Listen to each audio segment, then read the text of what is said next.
Okay. Good morning, everybody. So we will wait till more people join in.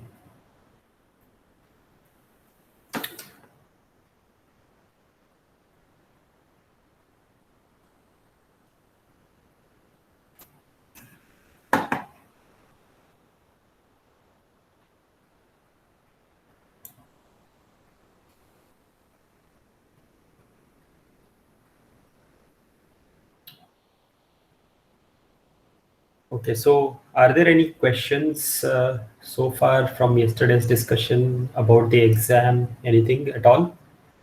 Is everything fine with the course?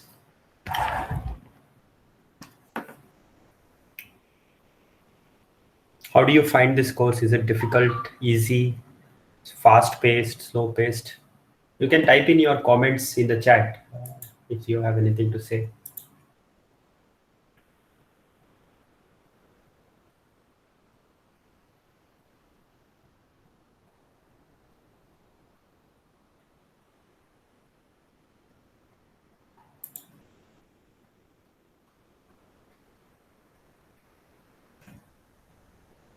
Am I audible?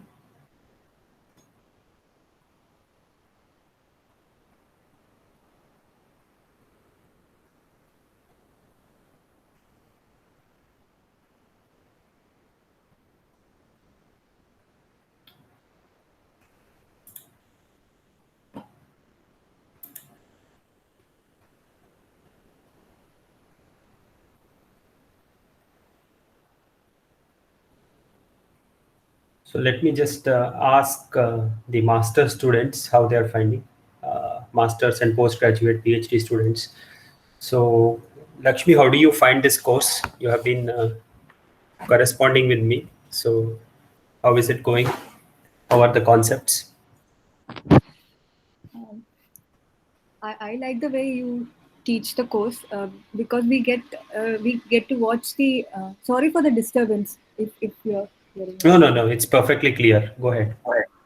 So we get to watch this video from MIT, so we get an overall idea, and then when you explain things in more, it is more clear for me. The Okay. concept which is explained. So when Okay. it is actually 2 times that we get to hear the same thing. Okay. So plus the assignments are basically some of those theory questions which the mathematical proof which we have to write. I think it gives us a clear idea. I mean, that's what I feel about it. Okay. Okay. Good. Anybody else has any other comments, or if it is something that I should improve, please let me know. Shashwat is here.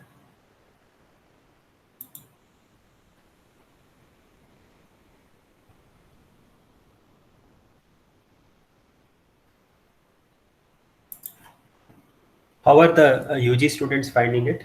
The programming, how is it? Anyone has any comments regarding that?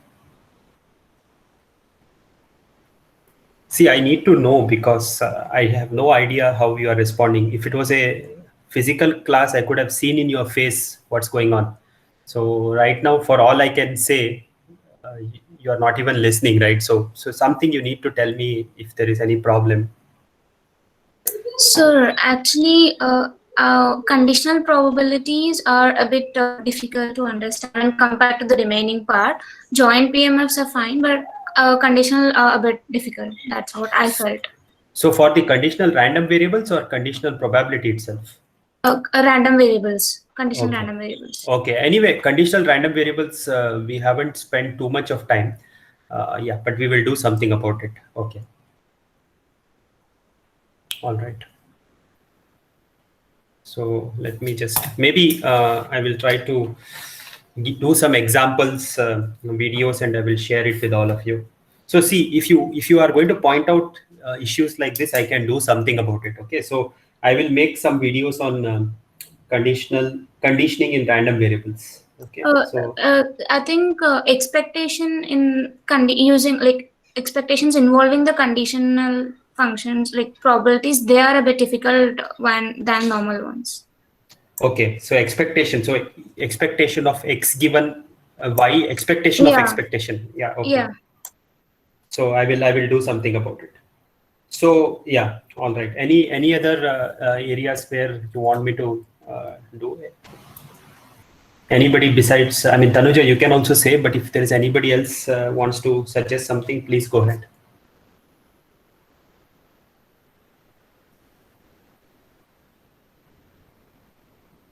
See, all of you have worked hard to where you are here, so you owe it to yourself to ask things.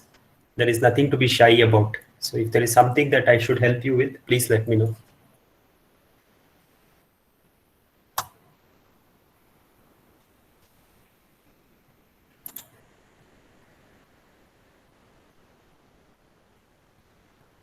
Ramnath, do you have anything to add? Any place where you are finding difficulty? No, sir. Sir, I just had one query to ask. Not a difficulty as such, sir, but just one query I have. Okay, so if it is like a very general query or some like very particular query, you can just email it to me. I will respond via email. But if it is something Yes, I was thinking to do that. Yeah. So Siddhant, I see with new libraries is time consuming. So let me just tell you some things about this. Okay. So I understand that it is difficult. I mean, because I'm asking you to learn NumPy, I'm asking you to learn SciPy, then Matplotlib, all these things are there. So in the exam, since it is like you have access to internet, you can look up for library if you are having doubts. Okay, when you are working in a company, right, this is what you would do. Okay, so you are free to look up in the internet and get some syntax help. I will try to provide in the exam also. I will try to give you some example hints and what to use and things like that.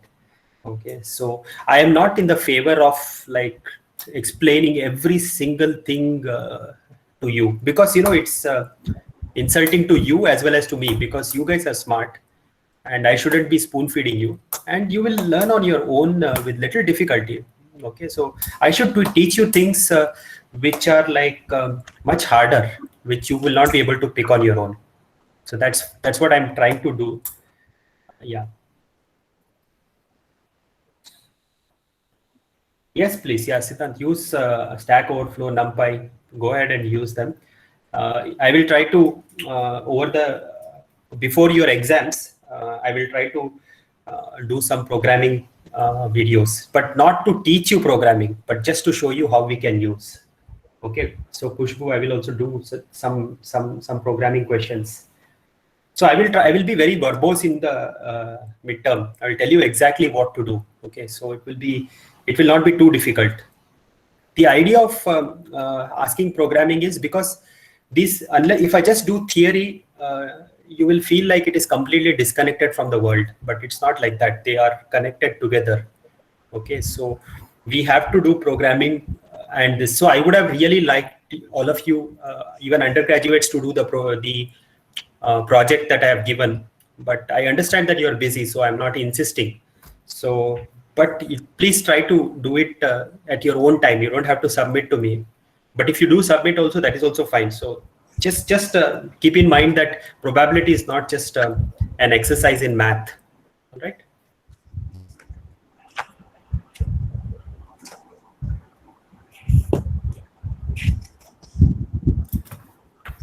Ramnath, you have something to say?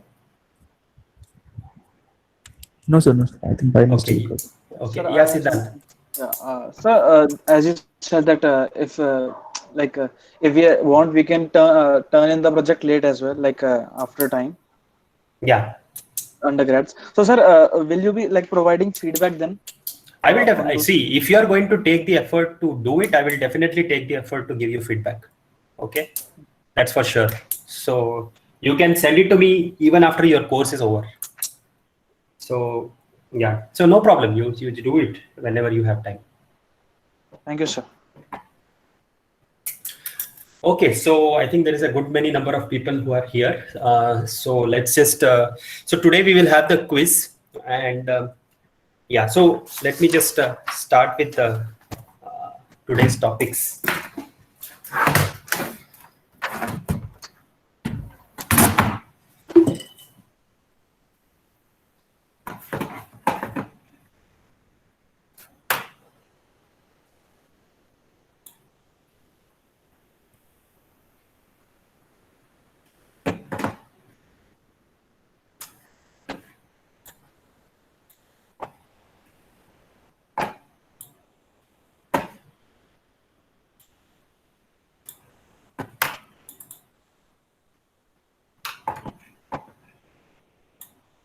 Okay, so yesterday, we were discussing continuous random variables.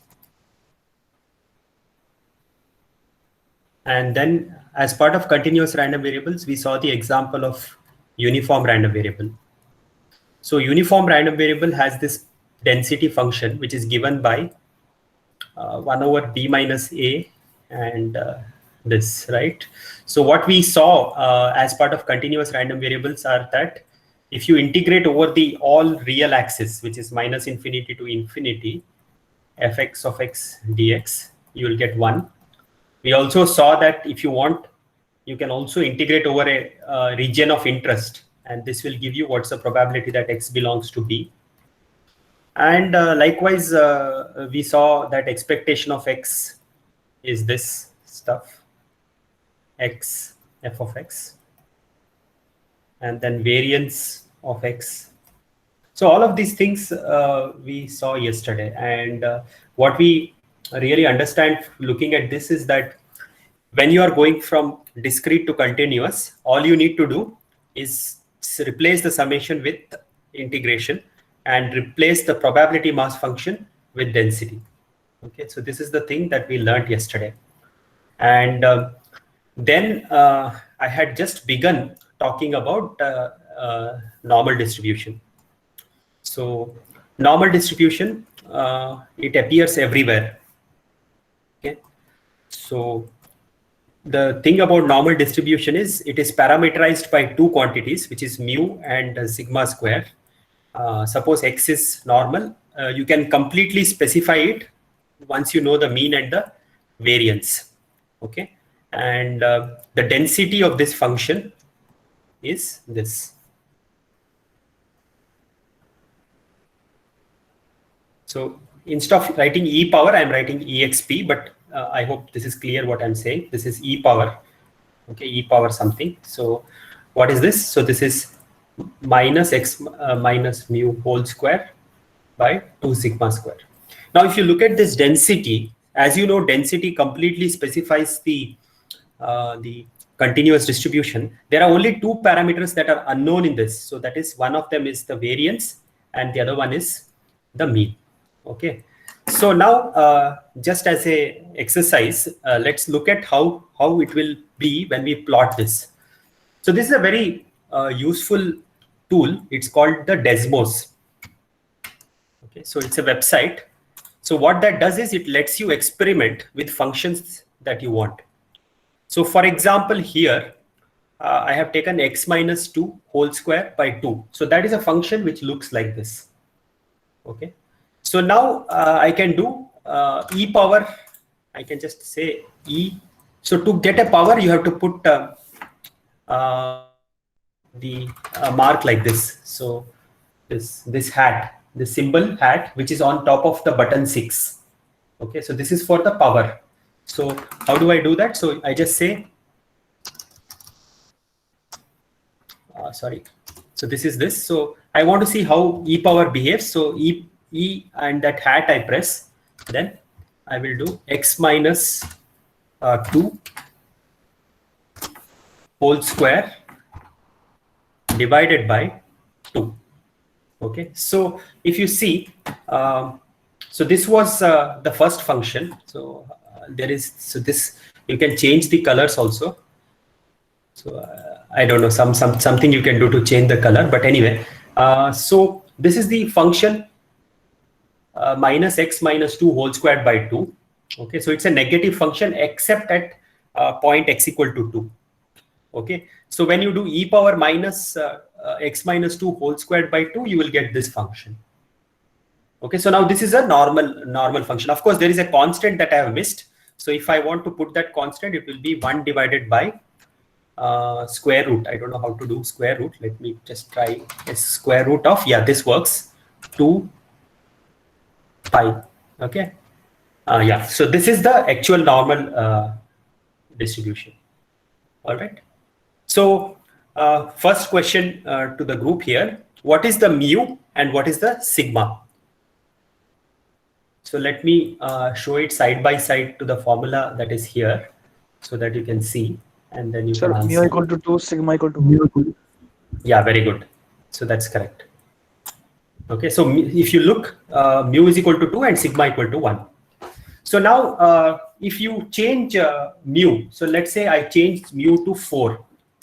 So now the whole thing shifts. Okay, so your normal distribution is, so let me just delete this so that we see. So let's, let me just copy this again. There is a way in which we can change the, so x-axis, so y-axis, we will change it from 0 to 25, no, maybe 10. No, 5 is better, I think. Yeah, okay.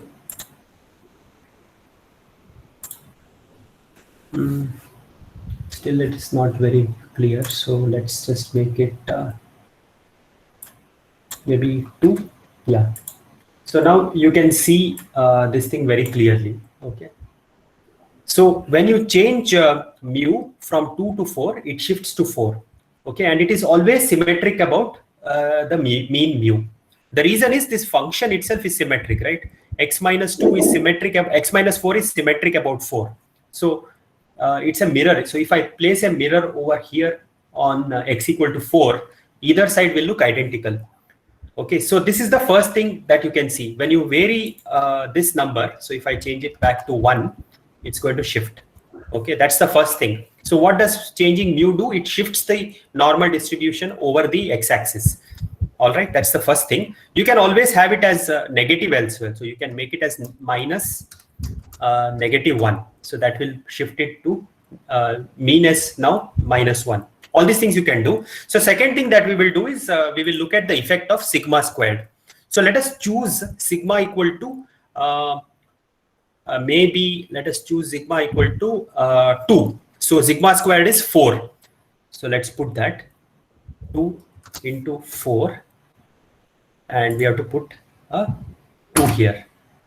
Okay, so I think you did not see what happened. So let's just copy the original thing as well.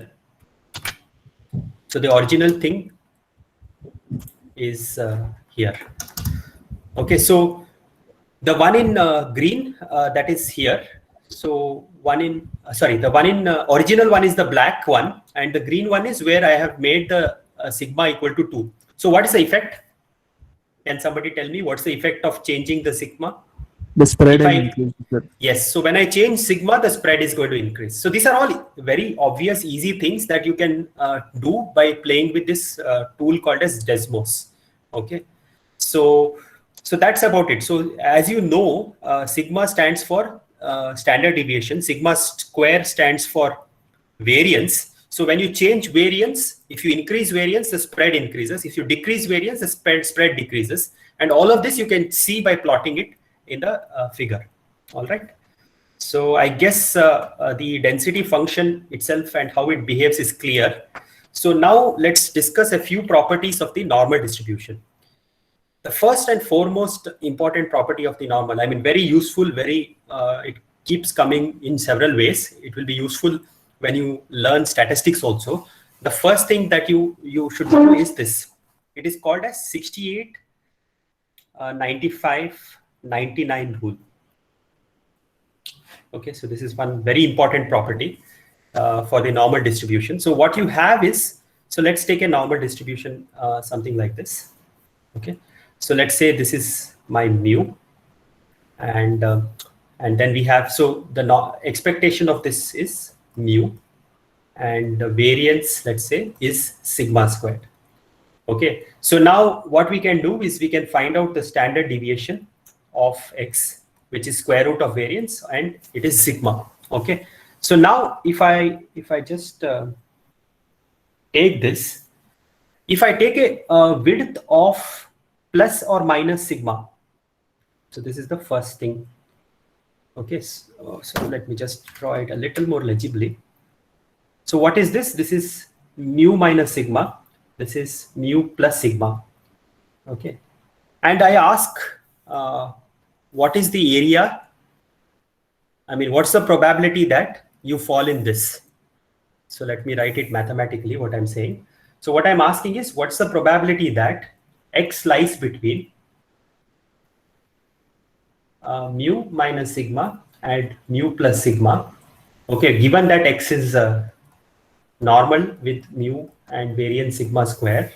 So if I ask this question, this is going to be approximately 0.68. I mean, there are some more terms that come in. So that is the 68 part of the sigma, this 68, 95, 99 rule. Similarly, if I take 2 standard deviation width, so let's do that. So if I take sigma minus 2, this and this plus 2, okay, and let me just color that portion as well.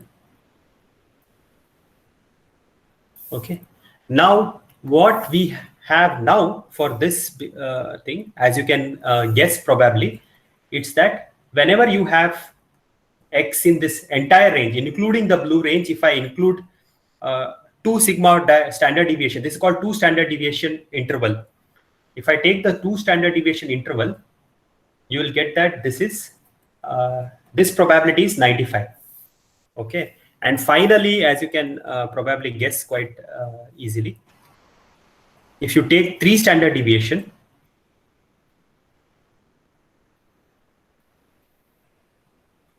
okay, and probability that you are in that interval,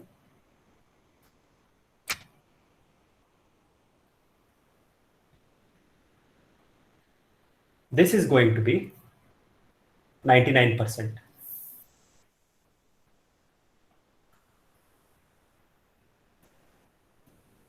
Okay, so this is the 68, 95, 99 rule. And now if I ask you, like if I tell you, so if I take the IQ of all the students in this particular class, I will say, suppose it follows normal distribution with mean equal to 130, standard deviation equal to 10, and the variance is 10 square. Suppose if I take this, then if I ask you what's the probability that somebody is between, what's the probability that IQ is between 100 and 160, what would be the answer?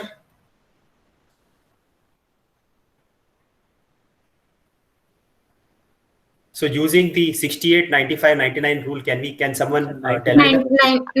0.99. Yeah, 0.99 or 99%. So what we are saying is this normal distribution has this wonderful property that the spread is directly, you can control, I mean, you can talk about the probability around the spread, around the variance or the standard deviation. Okay, so this is a very useful property. So let me just to get all of you comfortable with this idea,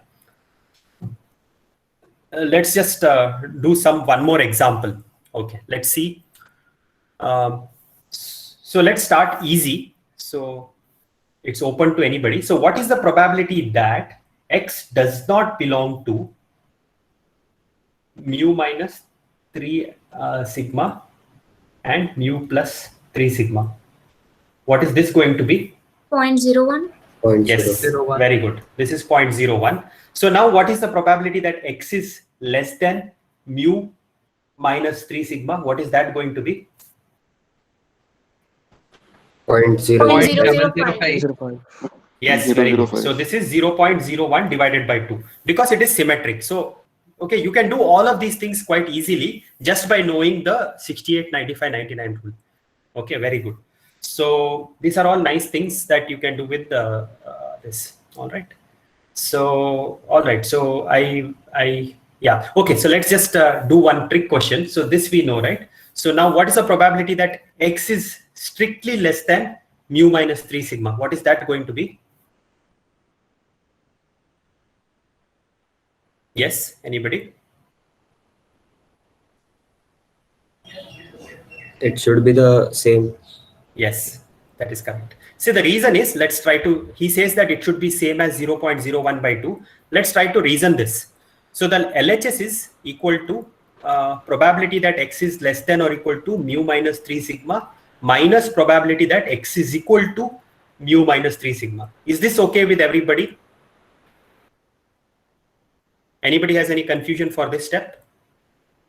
Okay. If this is okay, this part is already, we showed that it is 0.01 by 2. Okay, and this is going to be 0.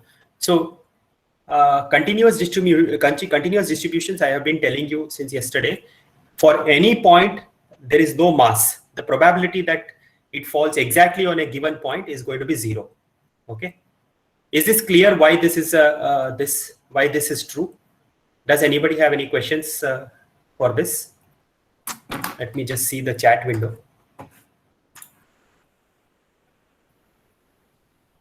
Okay, very good. So everybody seems to be following. Very nice.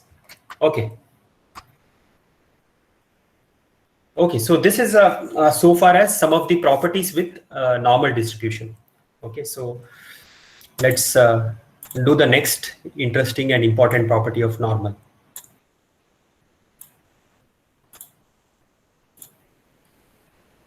Okay, so we have a few days back, in the videos that I shared with you, we did one particular thing. We took that y is equal to ax plus b we did, where a and b were constants. We did this. And then I showed you two things. Expected value of y, it was a times expected value of x plus b. Okay, second thing we saw was that variance of y is a squared variance of x. We did these things and you might have already seen this in the MIT videos as well. So we have done these things already. Okay, this you have seen. Now, if x, so let's try to see what, if x is normal with expected value of x as mu and variance of x as sigma squared. Okay, so these things, if I take y is equal to ax plus b, definitely since 1 and 2 hold for any random variables, we similarly will have that ey is going to be a mu plus b. Okay, variance of y will be a square variance of x, which is sigma squared. This is going to continue to remain true. Okay, but in addition to this, what we will also have is that y is going to be normally distributed, okay, with mean a mu plus b and variance a squared sigma squared. So this is a special property. This is a special property of normal. Let me draw it a little legibly. Okay, so this is true for normal. Is the difference between this property and this statement clear? So this is true no matter for which random variable x is. Okay, this box that I'm drawing here is always true. But in addition to y being ax plus b, if x is a normal distribution, and if you do some kind of a this is called an affine transform. You change it, you shift it, and you multiply it by something. If you do that, the resulting random variable will also be a normal distribution. Okay, this is a special property, and we are going to prove it just to get an idea of how these things work. All right, so that's the next step. So let's do that. So in order to prove some inequality like this, what we need to do, if we want to show, if we have to show y is normal, what we need to do is that we have to find what is the density of y. This is what we need to do. Is that clear? We have to find this. Okay, so that's the first step. So, and we know further, yesterday we saw this, dfy by dy, okay, is equal to fy of y. This we saw yesterday. Remember this? Because, cumulative distribution function, why that was the case is fy is actually integration of fy of s ds. This is what we saw, and when you take derivative on both sides, you essentially get this identity. Okay, so we proved this yesterday. So we will have to do something. So in order to prove that y is normal, we have to find what's the density of y. To get the density of y, we have to take the derivative of the cumulative distribution function of y. So this is a general step. You will do this many times in the course. In the next, after your midterm, I will give you some examples for you to try out these things. But for now, for just the normal thing, let's do it in the class so that you see the general idea. All right. So let's try to do this. So Fy of y is what? This is the probability that the random variable is less than the small y. This is what is how this comes. This is by definition of CDF. Okay. Now we know that y is nothing but ax plus b. Okay. So this is because y is equal to ax plus b. Okay. So far I hope things are clear. So now if this is we are having, then it must also be the case that if this is true, then x should be less than or equal to y minus b by a. Is this okay? So this is just a simple algebraic manipulations. Okay, I subtracted b on both sides. I will get y minus b. Then I divide by a. So that's how you get this. And now we know that this is nothing but f capital X of y minus b by a. Okay, this is again the definition of CDF. Okay, so now let us write this. So what this means is you are integrating from minus infinity to y minus b by a. Okay, you have 1 over, so distribution of x we know. So I have given here, right? Distribution of x is mean is mu, variance is sigma square. So let's use that definition and write in terms of density, let us write this. This is e power minus x minus mu whole square by 2 sigma square. Okay, so this is dx, right? So now, so what we have got is like a formulation for the density of y, but unfortunately, in order to be able to find the probability density function, the upper limit here that you see should be equal to y. Only then you can take derivative on both sides. All right. So first thing, we have to somehow make this equal to y. And to do that, we do a simple change of variable. We will say put v is equal to ax plus b. Let's do this. So what does that mean? This implies dx is equal to 1 over a dv. Okay. So when x is equal to minus infinity, okay, so if you put minus infinity here, so v will also be equal to minus infinity. That is good. And when x is equal to y minus b over a, then v will be equal to, so if you take this, multiply it by a, you will get y minus b plus b. So this will be equal to y. So this change of variable actually makes our life easier. Okay. So put v is equal to ax plus b, or in other words, x is equal to v minus b by a. Okay. So let's do this change of variable and then see what happens. Okay. So now this will become minus infinity to y. So this is good. We wanted to have the upper limit as y and we have got it. Okay. And dx will be 1 over a dv. So we will have a sigma this. Okay. E power. So this will be x minus mu. X is y minus b over a minus mu whole square by 2 sigma squared. So this will, so if I take take it under the same, take the LCM between 1 and a, so I can put this as a mu.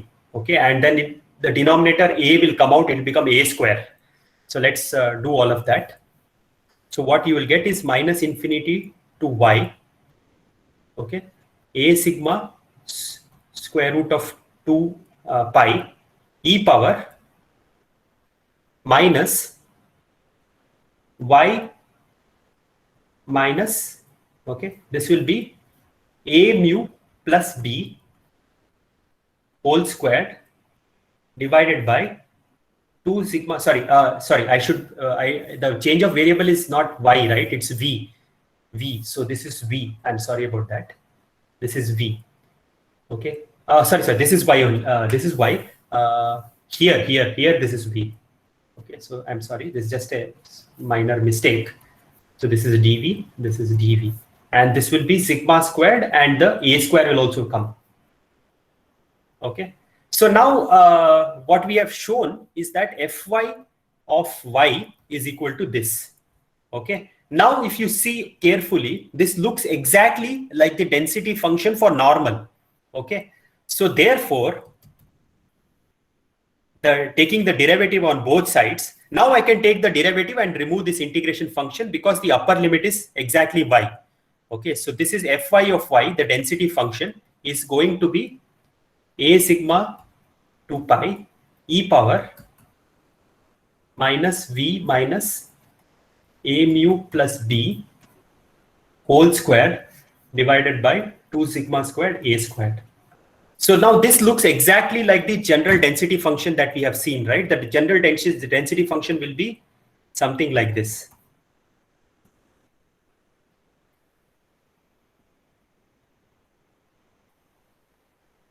Okay, so there is a one-to-one resemblance. Therefore, we have shown that y is normally distributed, okay, with the mean as a mu plus b and the variance as sigma squared a square. Okay, is this clear? This rather algebraic exercise that we did right now. Is everybody comfortable with this? Does anyone want me to go through any of the steps above? Are all the steps clear? Yes, sir. Okay, very good. Okay, so yeah, all right. So let me just jump back to the screen. Okay, so just to recap, what we have essentially seen is a few properties of the normal distribution. The first being 68, 95, 99 rule, and then what we said is like when you do some kind of a linear transformation, when you take y and you have some linear function of x, y you express as a linear function of x, not only the standard expectation variance formula will hold, because this is true for any random variables, we also get the additional property that this y is also normally distributed. Okay, so this is something true for normal.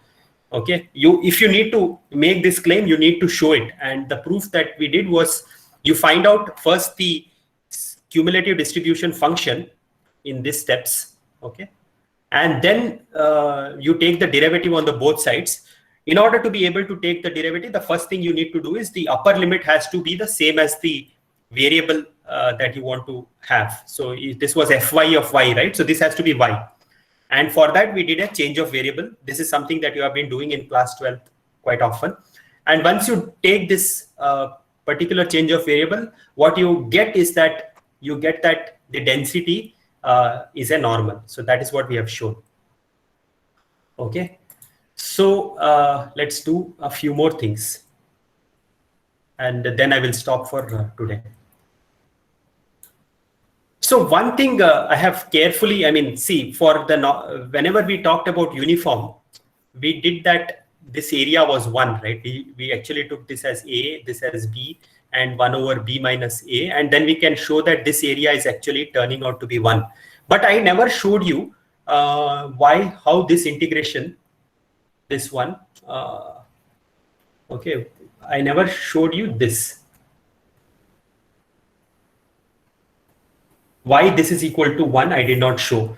The reason is this is a rather more complicated thing to do, but it is possible to analytically show this is equal to 1. Okay, but what it is not possible to do is like if I have to ask what's the probability that x is less than or equal to a. Suppose if I have to do something like this, I need to do essentially this calculation, right?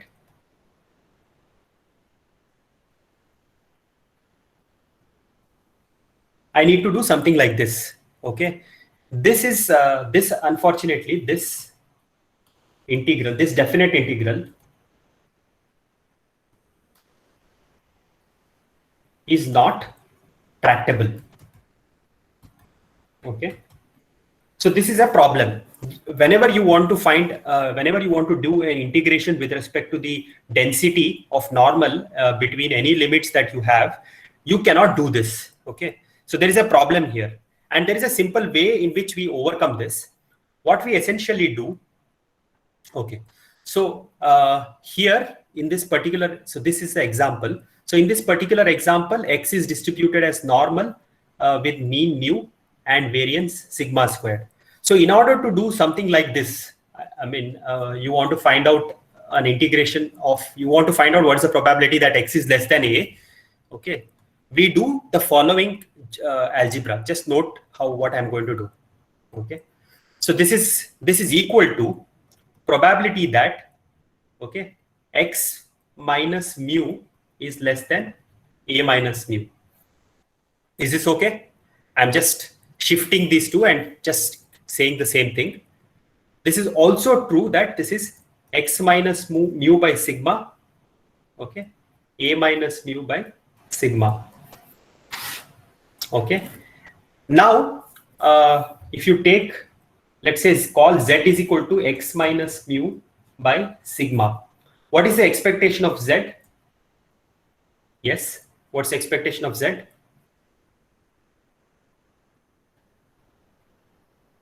Somebody? 0. 1 by sigma expectation of X Minus mu, right? so it is equal to mu, 0. sir, yeah. And now variance of Z is going to be 1 over sigma squared. The only thing that matters for variance is what is the multiplication, right?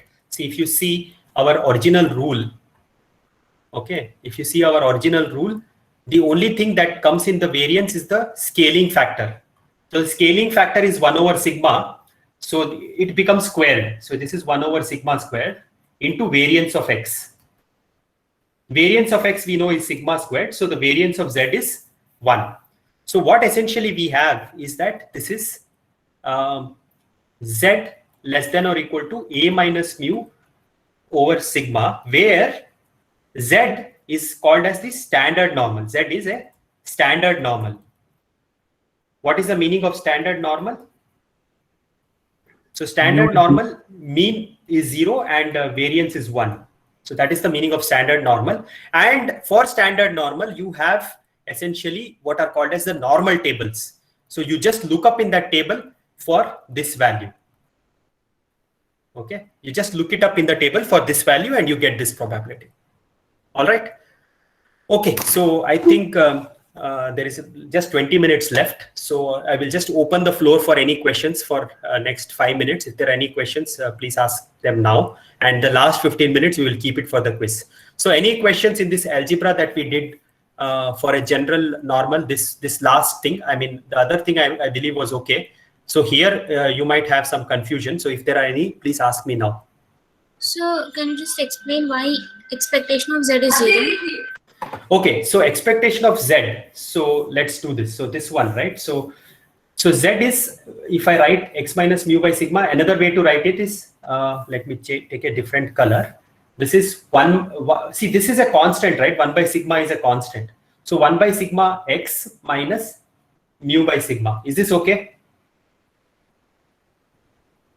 Yes, sir. So now if I take expectation of Z, I can use the formula that we have been studying. This is a constant. This guy is a constant. This guy is a constant. So it's going to be 1 over sigma expectation of X. What is expectation of X? It is mu. Right? Is this okay? Why this is mu? Got it, sir. Yes, sir. Okay. All right. So any other questions? All right. So I think I will not, I think if there are things are all right. So what we will do is we will go to the quiz now. So let me pause the recording.